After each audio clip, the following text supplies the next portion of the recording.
জীবনে সফল হওয়ার জন্য আমাদের দুটো জিনিসের বিশেষ দরকার। একটা হলো ভালো মানুষের সংস্পর্শ, জ্ঞানী মানুষের সঙ্গ, যেটাকে আমরা সৎসঙ্গ বলছি। আর হার্ড ওয়ার্ক। যদি এই দুটোর কম্বিনেশন হয়ে যায়, দুটোই যদি আমরা পেয়ে যাই, তাহলে এটা হচ্ছে আমাদের জন্য একদম বেস্ট মেথড। জীবনে সফল হওয়ার জন্য এই দুটো হলো আমাদের কাছে চাবিকাঠি। এই দুটো যদি পেয়ে যাই তাহলে আমরা সফল হবই হব। তো এই সৎ সঙ্গ থাকার কি বেনিফিট, আজ আমরা সেটা সম্বন্ধে একটু জানি। একটা ছোট্ট গল্প আমি আজ তোমাদের সামনে তুলে ধরবো, যেখান থেকে তোমরা বুঝতেই পারবে যে এই সৎ সঙ্গ জীবনকে কিভাবে পরিবর্তন করে, কিভাবে সফলতার দিকে নিয়ে যায়। তোমরা সবাই জানো একজন বিখ্যাত বিজ্ঞানী আইনস্টাইন, সায়েন্টিস্টের দুনিয়ায় এক বড় নাম। তো এই আইনস্টাইনের একজন ড্রাইভার ছিলেন, সব জায়গাতে উনি তাকে নিয়ে যেতেন। তো এই ড্রাইভারের নাম ছিল হ্যারি। তো হ্যারি আইনস্টাইনের সব প্রোগ্রামেই আইনস্টাইনের সঙ্গী ছিলেন।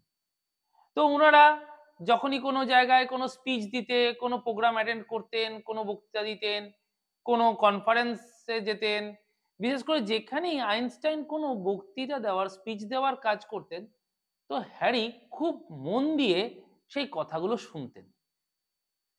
এবং শুনতে শুনতে তার এমনই হয়ে যায় যে আইনস্টাইনের বলা প্রতিটা কথা হ্যারির একেবারে মুখস্থ হয়ে যায়, মনের মধ্যে বসে যায় পুরো কথাটা। একদিন হ্যারি আইনস্টাইনকে বলেন যে, আপনার সমস্ত কথায় আমার এমনই মনে বসে গেছে যে আপনার জায়গায় আমিও গিয়ে সেই বক্তৃতা দিয়ে দিতে পারবো। তো আইনস্টাইন শুনে মজায় পান কথাটাতে, এবং ওনাকে বলেন যে ঠিক আছে, কোনোদিন যদি সুযোগ হয় তাহলে আমার জায়গায় আমি তোমাকে বলার অপশন দেব। তো এরকমই কিছু সময় পর একটা ঘটনা ঘটে।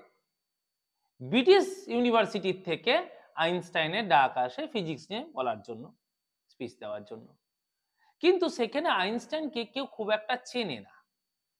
তো আইনস্টাইনের মাথায় আসে যে এইখানে একবার ট্রাই করেই দেখা যাক হ্যারিকে দিয়ে বলানোর।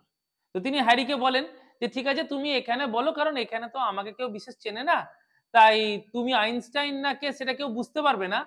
তো দেখি তুমি কি রকম বলছো, আর আমি ঠিক তোমার মতোই পেছনে দাঁড়িয়ে শুনবো ঘটনাটা। আমি হয়ে যাব তোমার ড্রাইভার, আর তুমি আইনস্টাইন হয়ে বক্তৃতা দেবে। হ্যারি বলে ঠিক আছে, কোনো অসুবিধা নেই। তো ওনারা প্রোগ্রামের দিনকে গিয়ে উপস্থিত হন। ইউনিভার্সিটি ভর্তি, সবাই আইনস্টাইনের কথা শুনবার জন্য রেডি। Program total arrange. তো হ্যারি গিয়ে বক্তৃতা দিতে শুরু করেন। তিনিও আইনস্টাইনের মতো ওরকম মজা করে খুব সুন্দরভাবে বক্তৃতা দেন। কেউ বুঝতেই পারে না যে এটা আইনস্টাইন না আলাদা জন। একদম আইনস্টাইনের মতো করে একদম সুন্দরভাবে উনি বক্তৃতাটা উপস্থিত করেন। কিন্তু এখানে একটি ঝামেলার জায়গাও থাকে।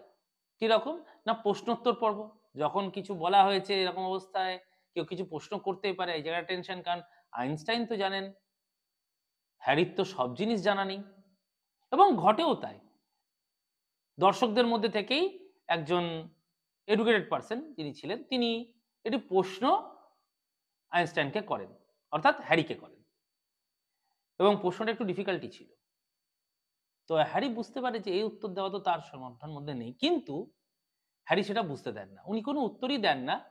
উনি খালি বলেন, "এটা তো খুবই সহজ প্রশ্ন। এর উত্তর আমার ড্রাইভারই দিতে পারবে।" আর ড্রাইভার কে? না আইনস্টাইন নিজে। তো উনি সহজেই এটার তো উত্তর করেও দেন। এবং যখন তিনি বুঝিয়ে দেন, গোটা দর্শক মহলে তুমুল হাততালি পড়ে। তো বন্ধুরা, এই গল্পটার থেকে অ্যাকচুয়ালি আমাদের কাছে শিক্ষার কি রইল?